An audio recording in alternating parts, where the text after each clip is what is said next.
The Viking Age is often painted in bright colors, fearless warriors, sleek longships, and far-off raids.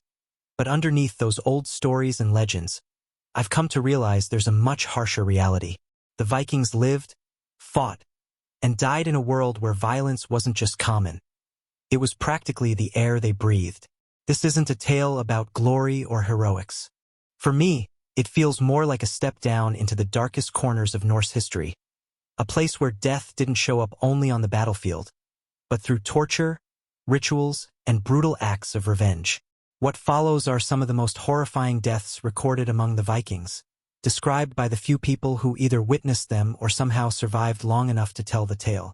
The snake pit death of Ragnar Lodbrok according to Ragnar's saga Lodbrokr and the 12th century Gesta Danorum by Saxo Grammaticus, Ragnar Lodbrok, who was considered one of the most feared Viking leaders of his time, met his end in a way designed to break a man both in body and in spirit. They threw him alive into a pit crawling with venomous snakes.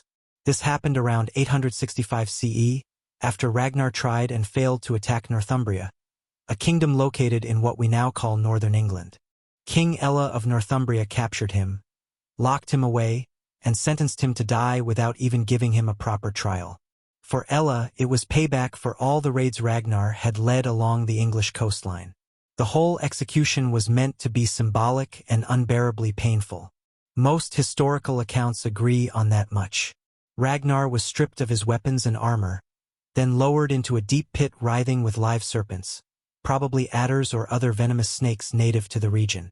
And despite how dramatic it all sounds, his death wasn't instant. Snake venom in 9th century Britain would have caused paralysis, internal bleeding, and eventually organ failure.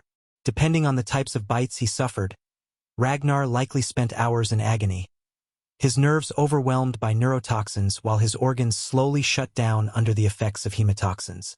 He died slowly, fully conscious, surrounded on all sides by the sound of hissing as the venom worked its way through him. The saga even claims that Ragnar's last words were a bold nod toward Valhalla, something about how the little piglets would grunt if they knew how the old boar suffers.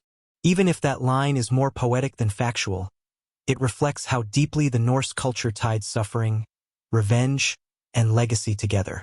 Whether the details were exaggerated over time or not, the snake pit execution remains one of the most nightmarish deaths linked to Viking history, not just for its cruelty, but for what it set into motion. Ragnar's sons responded by launching the great heathen army into England, determined to drown Northumbria in blood to pay back their father's slow, venom-filled death. The Blood Eagle execution of King Ella. When it comes to Viking vengeance, no story hits harder than the death of King Ella of Northumbria. After Ella had Ragnar thrown into that dreaded pit of snakes in 865 CE, Ragnar's sons swept back into England, leading the great heathen army on a campaign that tore across Anglo-Saxon territory. By 866 CE, they seized the key city of Eoforvik, what we know today as York. The Anglo-Saxon chronicle states that both Ella and his rival, King Osbert, were killed in battle. But Norse sources, always a bit more dramatic and often far more gruesome, tell a different story. The 13th century Icelandic Ragnar's saga Lodbrokr, which grew out of even older oral traditions, insists that Ella didn't die in the fighting at all. According to the saga, Ragnar's sons captured him alive. As revenge for the brutal way their father died, Ragnar's sons carried out one of the most horrifying and ritual-driven executions found in Viking lore, the Blood Eagle. This wasn't just another method of killing someone. It was a symbolic punishment meant only for those who had broken sacred oaths or committed acts so terrible they were believed to stain Norse honor itself.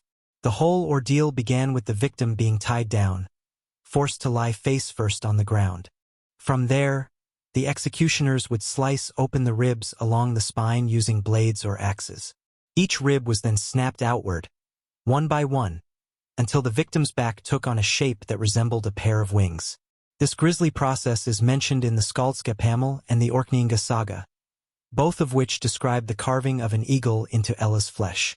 Some historians believe this act might have been more symbolic than literal, but others argue that the ritual reflects how Vikings punished traitors, calling upon Odin, justice, and the belief that vengeance had divine backing.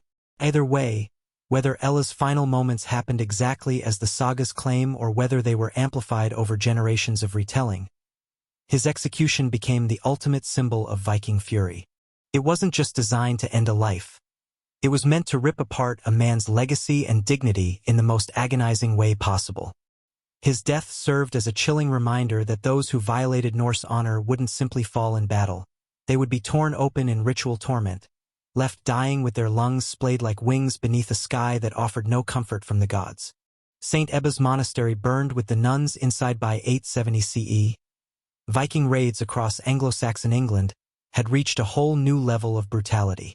One of the most disturbing events from this time was the destruction of St. Ebba's monastery at Coldingham, a coastal site on the Northumbrian shore near what is now Berwickshire, Scotland.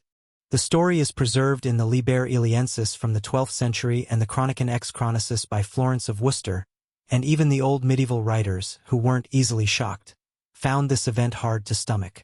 The monastery itself went back to the 7th century, founded by Ebba the Elder, a Northumbrian abbess who later became a saint. By the 9th century, it had grown into a respected Christian center.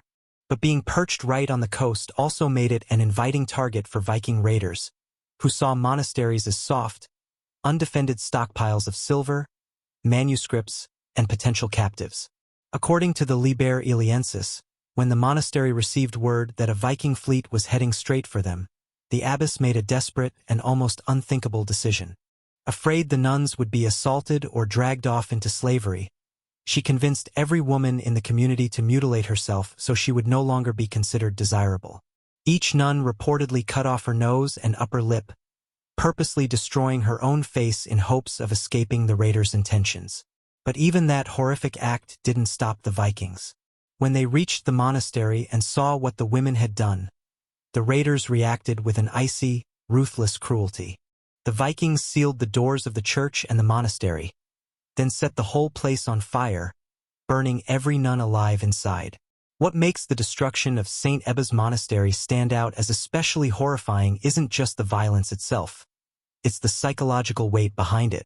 You have the sheer desperation of the women, the awful self-mutilation they carried out to try to protect themselves, and the cold, calculated way the raiders chose to kill them anyway. This wasn't just a raid meant to grab treasure and run. It was the total erasure of a holy place and the deliberate torment of women who had already sacrificed their own faces in an effort to escape something even worse. The execution of St. Edmund by Viking raiders in the winter of 869 CE, one of the most haunting martyrdom stories of the entire Viking Age, took place in East Anglia. King Edmund, the Christian ruler of that region, was captured by the Great Heathen Army, a massive Viking force that had torn through Northumbria and Mercia before turning its fury toward East Anglia. His death, preserved through early hagiographies and Anglo-Saxon records, remains one of the most brutal and symbolically loaded killings carried out by Norse invaders. The earliest detailed version of Edmund's final moments comes from Passio Sancti Mundi, written by Abbo of Fleury in the late 10th century. Abbo based his account on an eyewitness tradition passed down through St. Dunstan, and although the story carries the tone of a saint's life, it lines up with what we know about Viking tactics and their deep hostility toward Christianity. According to Abbo, the Vikings offered Edmund a chance to abandon his Christian faith and continue ruling as a puppet king under their control. Edmund refused, saying he would not deny Christ and he would never govern under pagan rule. The Vikings, most likely led by Ivar the Boneless and possibly Ub Ragnarsson, answered him with a kind of ritual cruelty that was meant to send a message. First, they tied Edmund to a tree. Then they whipped him. After that, Viking archers surrounded him and began shooting arrows into his body, carefully avoiding his vital organs so they could stretch out his suffering for as long as possible. Abbo writes that the archers fired at him as if he were a target, until Edmund was so covered in arrows that he looked like a hedgehog bristling with spines. And even after all that, they still denied him a swift end.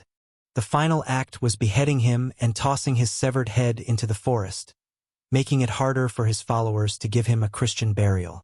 Edmund's execution wasn't just another battlefield death. It was a staged spectacle. It mixed psychological torture, humiliation, and religious desecration into one calculated performance. For the Vikings, it was a way to show supremacy over Christian kingship.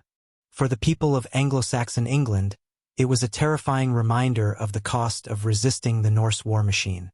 Edmund would eventually be honored as a martyr and become a national saint, but in life he suffered one of the most appalling deaths of the Viking era. The Viking Age might be remembered for its warriors, but it was also very much an age of terror. From snake-filled pits to ritual killings, these deaths weren't accidents. They were deliberate tools of fear, domination, and political power. These moments didn't just end lives. They shifted borders, toppled kingdoms, and etched warnings deep into the history of Europe. So I find myself asking you, which of these deaths do you think left the deepest political or cultural mark, and why? Feel free to comment below. As the 12th century writer Saxo Grammaticus once said about Viking vengeance, cruelty is remembered longer than valor.